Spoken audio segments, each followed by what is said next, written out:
You know what Australia's tourism agencies never openly discuss? There are places across this country where seasoned locals will tell you to fill your fuel tank before you even arrive, because stopping there is something you should avoid at all costs. These are towns where long-haul truck drivers keep going even when the gauge is hovering near empty. Towns where service station staff operate behind security glass, where police response times are counted in hours instead of minutes, and where crime rates are so extreme they have made national headlines. I identified 12 of these locations, and the crime level in the worst of them would be considered a humanitarian emergency in any other developed nation. Before going any further, something essential must be stated clearly. Many of these towns are home to significant indigenous populations. The crime affecting these communities is not a reflection of the people who live there. It is the result of decades of failed government policy, chronic underfunding, intergenerational trauma linked to colonization and the stolen generations, and a lack of real economic opportunity. The residents themselves are often the main victims, trapped in circumstances they never created. This report is about where systems have broken down and what that means for travelers' safety. It is not about blaming communities. The aim is to provide practical information while recognizing the deeper causes that governments and tourism bodies prefer not to confront. At number 12 is Ceduna in South Australia. The town has a population of about 3,500 and sits on the Eyre Highway, roughly 770 kilometers west of Adelaide. It is the last major settlement before crossing the Nullarbor. As a gateway town, Ceduna sees a constant flow of travelers carrying valuables, and when that is combined with entrenched disadvantage in parts of the community and long-standing alcohol-related issues, it creates conditions where visitors can become easy targets. Property crime and theft run higher than the South Australian average, and assault rates, especially those linked to alcohol, also exceed state benchmarks. A grey nomad couple in their 60s who crossed the Nullarbor in 2023 told me their vehicle was broken into while they spent just 20 minutes inside a supermarket. When they returned, their camera equipment was gone. What struck them most was that everyone they met on the other side of the Nullarbor asked the same question. "Did you have any trouble in Ceduna?" That, they said, told them everything. A long-haul driver with 15 years of experience on the Adelaide to Perth run confirmed he avoids stopping there whenever possible, choosing instead to refuel at Port Augusta or Norseman and never staying overnight. The reality, however, is that Ceduna is not dangerous everywhere. Many long-term residents live their lives without incident. The coastline is stunning, and the town serves an important logistical role. The problems are concentrated in specific areas and at particular times. It remains the final major stop before the Nullarbor, where experienced travelers know to secure everything and keep their visit brief. Number 11 is Moree in New South Wales, a town of about 7,500 people located on the Newell Highway, 630 kilometers north of Sydney. It is the heart of a major agricultural region and is well known for its artesian hot springs. What tourism brochures rarely mention is that break-and-enter offenses have historically been 2 to 3 times higher than the state average, and theft from vehicles is also elevated. The causes include entrenched disadvantage, limited job opportunities, substance abuse issues, and decades of under-resourcing. A motorcyclist traveling through New South Wales in 2022 told me his panniers were searched while he was parked outside a Main Street cafe in broad daylight. Locals were not surprised. One man simply told him, "You have to watch your stuff here." At first, he thought it was a joke, until he saw his bags had been opened. A shop owner who had worked in Moree for 2 decades explained it this way. "It is not a war zone, but you learn the patterns, where not to park, when to be cautious, and which times of day are worse. Travelers," he said, "usually do not know those patterns, which makes them more vulnerable. The trade-off is that the artesian baths really are worth visiting. The agricultural heritage is strong, and many people in established neighborhoods live without serious trouble.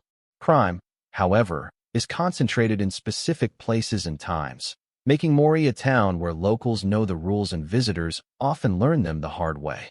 At number 10 is Port Augusta in South Australia, a town of about 14,000 people that sits at the junction of the Stuart, Eyre, and Barrier highways. It is quite literally the crossroads of Australia, and every outback traveler passes through. That is also part of the problem. The constant flow of transient populations, combined with economic hardship since the power station closed, entrenched disadvantage in some areas, and alcohol-related issues, has pushed property crime and assault rates above the state average. A couple driving from Adelaide to Darwin in 2023 told me they were approached aggressively by intoxicated individuals while refueling. Nothing was stolen, but they were badly shaken and said it was the most uncomfortable they had ever felt at a service station anywhere in Australia. On their return trip, they drove straight through to Woomera instead. An interstate truck driver with 20 years of experience said Port Augusta is not the worst place on his route, but it is far from ideal. Drivers learn which service stations to use, which parks to choose, and which times to avoid, and new drivers are briefed before their first run-through. The trade-off is that established caravan parks have security, the Wadlata Outback Center is genuinely interesting, and the problems are not spread across the entire town. It remains a vital crossroads where experienced travelers know exactly where to go and where not to linger. Bourke in New South Wales follows next, with a population of about 2,500. Located on the Mitchell Highway, 800 kilometers northwest of Sydney, it gave Australia the phrase, back of Bourke, meaning beyond civilization, a description that has become uncomfortably accurate. Break-and-enter and theft rates have long been among the highest per capita in the state, and assault levels are well above average. The causes include extreme socioeconomic disadvantage, multi-generational trauma, geographic isolation, limited services, and decades of failed policy. A retired couple traveling through in 2022 experienced an attempted break-in at a rest stop just outside town. They later said they had been warned by people they met in Dubbo, but assumed it was exaggerated. It was not. They drove all the way to Kununurra the next day without stopping. A former business owner who left Bourke in 2020 after 15 years said he loved the town and the good people in it, but crime eventually drove them out. After 3 break-ins in 2 years and constant shoplifting, his wife was threatened in their store, and they decided to sell and leave. There are signs of hope, including justice reinvestment programs and community-led solutions, and the Bacco Bourke Exhibition Center is worth visiting if vehicles are secured. Long-term residents have adapted, and many people are working hard for change.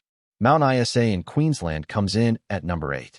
With a population of around 18,000, it sits on the Barkly Highway more than 1,800 kilometers northwest of Brisbane. It is a major mining city, and its boom-and-bust economy creates instability. Property crime, including unlawful entry and theft, runs well above the Queensland average. Assault rates are higher than normal, and domestic violence is a serious concern. The isolation that brings wealth from mineral resources also creates major challenges for law enforcement and social services. A backpacker passing through in 2023 had their rental car broken into at their accommodation and personal items stolen. Hostel staff were not surprised and told them it happens all the time, even providing a list of precautions.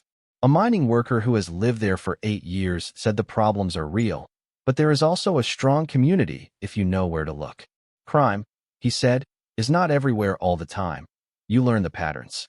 The trade-off is that major caravan parks are generally safe during the day. Underground mine tours offer authentic outback experiences, and many families and long-term residents live normally with basic precautions. And this is where things begin to escalate.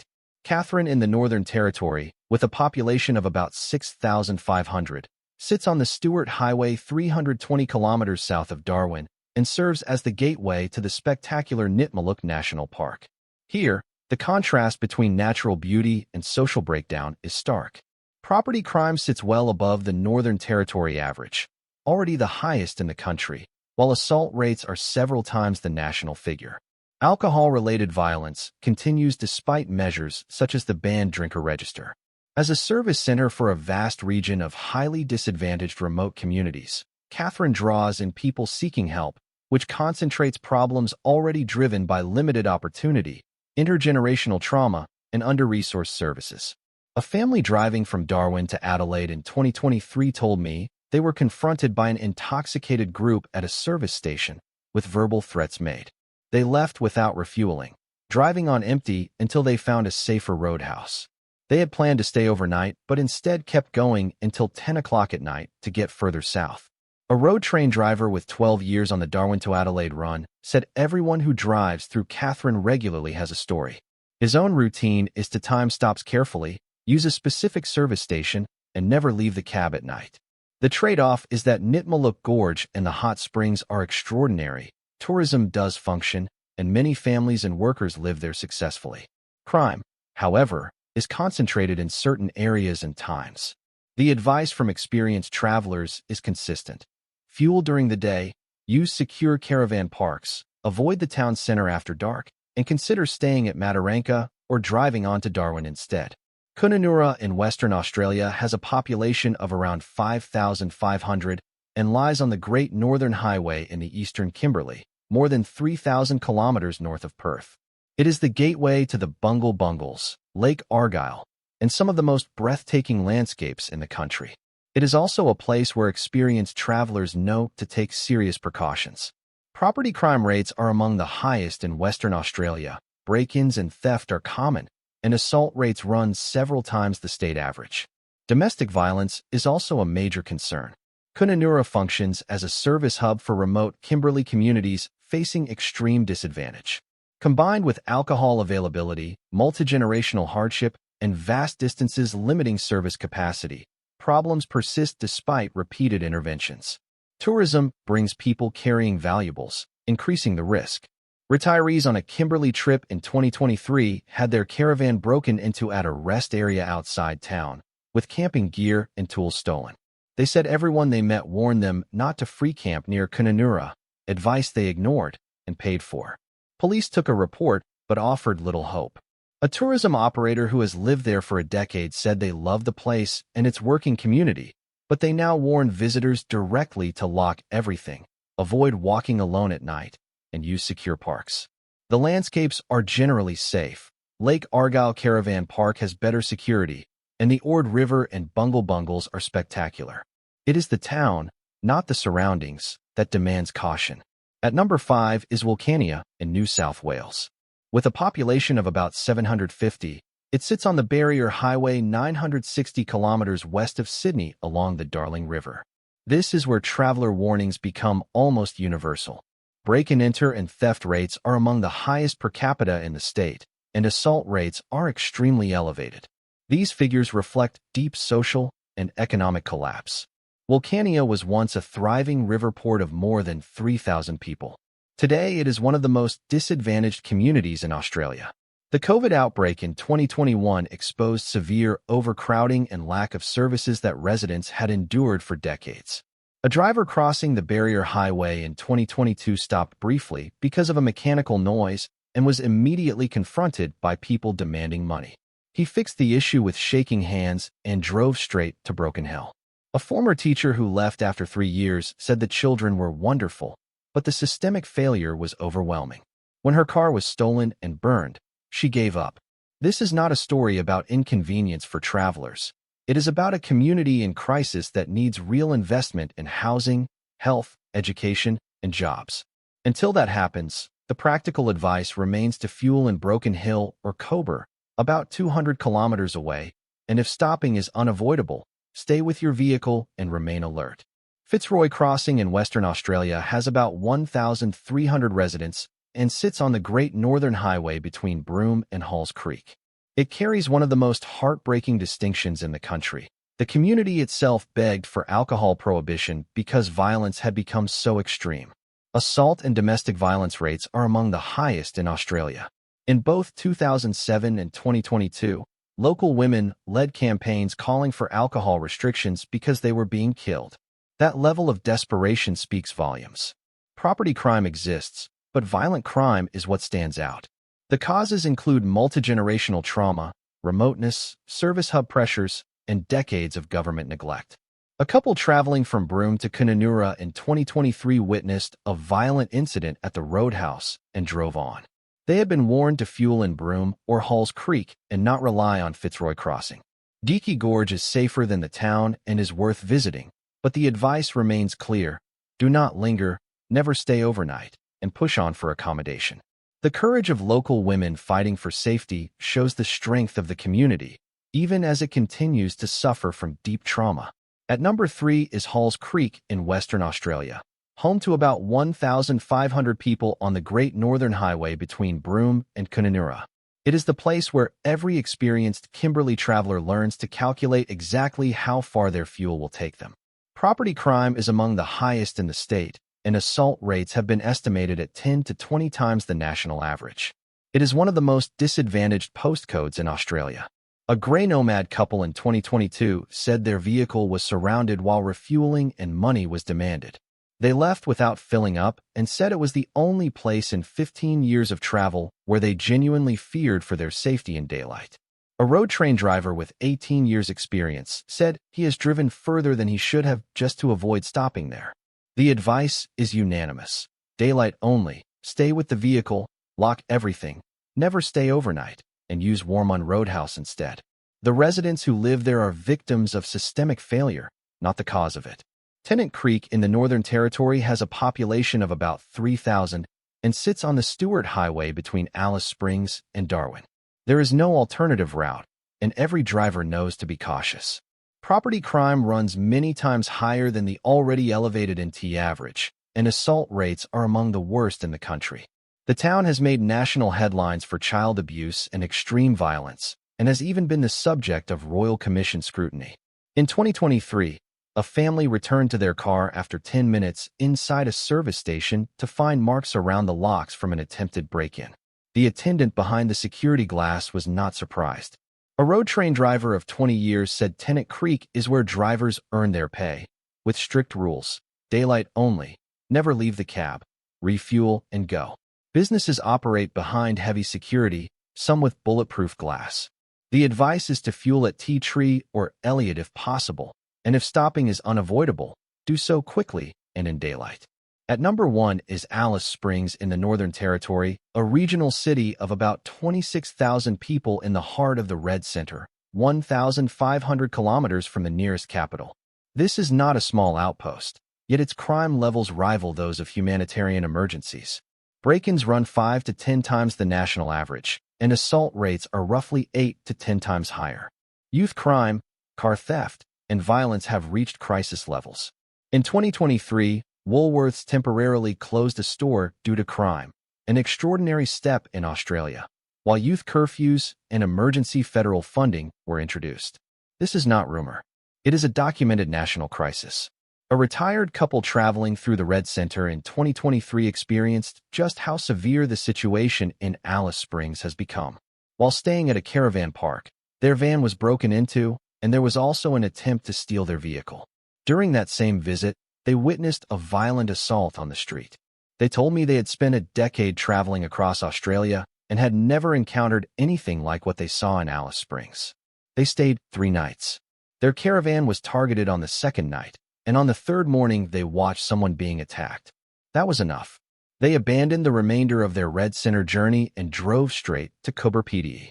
In another incident in 2024, a family visiting Uluru had their rental car broken into while they were eating dinner at a restaurant. Every piece of their luggage was stolen. When police were notified, officers said a report would be filed, but made it clear this kind of crime happens constantly and recovery should not be expected. When people in Uluru heard what had happened, their reaction suggested stopping in Alice Springs was an obvious mistake. Next time, they said, they would fly directly to Ayers Rock Airport instead. A former teacher who left Alice Springs after 8 years described a deep personal loss. They loved the town, the landscape, the community, and especially the children they taught. But crime eventually forced them out. Their home was broken into 3 times. Their car was stolen. Colleagues were assaulted. And when their wife was threatened in a Kohl's car park, they made the decision to sell their house, even at a financial loss, simply to escape. A retail business owner who spent 15 years operating in Alice Springs said they have poured more than $50,000 into security in just 3 years. That includes bars, cameras, and roller shutters. Staff have been threatened. The owner has been robbed. The shop now closes at 4 p.m. because evenings are no longer safe for employees. And the question remains unavoidable. How is this a town in Australia in 2024? It is important to be clear about what Alice Springs represents. It stands as the most visible failure of Indigenous policy in the country. Decades of disadvantage, unresolved trauma, and failed interventions have converged in a regional city. Aboriginal residents trapped in poverty and people trying to live ordinary lives are the primary victims. Travelers become secondary casualties. This is not a place filled with bad people. It is a place where systems have collapsed and everyone pays the price. What would actually make a difference is sustained, long-term investment in housing, health, education, economic opportunity, and trauma recovery, not just more policing and curfews. Real solutions must be community-led and properly funded. Until that happens, the practical advice is clear. If you can, fly directly into Ayers Rock Airport when visiting Uluru. If you must stay in Alice Springs, choose secure accommodation only. Never leave valuables visible in a vehicle. Avoid walking at night. Limit the time you spend outside your lodging. This is the capital of Australia's Red Centre, where a crime emergency so severe it shut down a Woolworths store and triggered federal intervention has made "Don't stop in Alice" the most common advice among outback travelers. So that brings us to the full picture. These are 12 Australian towns where the warnings shared among truck drivers, grey nomads, and seasoned travelers are backed by official crime data that tourism boards prefer not to highlight. From Ceduna, at number 12, where seasoned Nullarbor crossers know to lock everything, through the Kimberley Circuit where Kununurra, Fitzroy Crossing, and Halls Creek demand serious caution, to Tennant Creek and Alice Springs, where crime has reached national attention and forced federal action. And let me be absolutely clear about what this report is and what it is not. This is not a condemnation of communities. These are places where government neglect, policy failure, underfunding, colonization, and intergenerational trauma have created conditions of severe social breakdown. The people who live in these towns are often the greatest victims. Many are trapped by poverty and a lack of options, enduring crime they never caused. The answer is not simply avoiding these towns. It is demanding that governments finally address the disadvantage and trauma that created these realities. The people who live there deserve far better. But until real change happens, travelers deserve accurate, honest information so they can make informed choices. Most towns across Australia are safe, welcoming, and vibrant. These 12 are exceptions where the crime numbers tell a different story, even when tourism authorities remain silent. Being informed is not fear-mongering. It is basic common sense. If you stayed with me to the end, subscribe for more reporting that shares what industries and tourism boards often leave out. And I would genuinely like to know, which of these towns surprised you? Have you experienced anything like this yourself? Share your story and like this video so more people planning outback trips see what they need to know.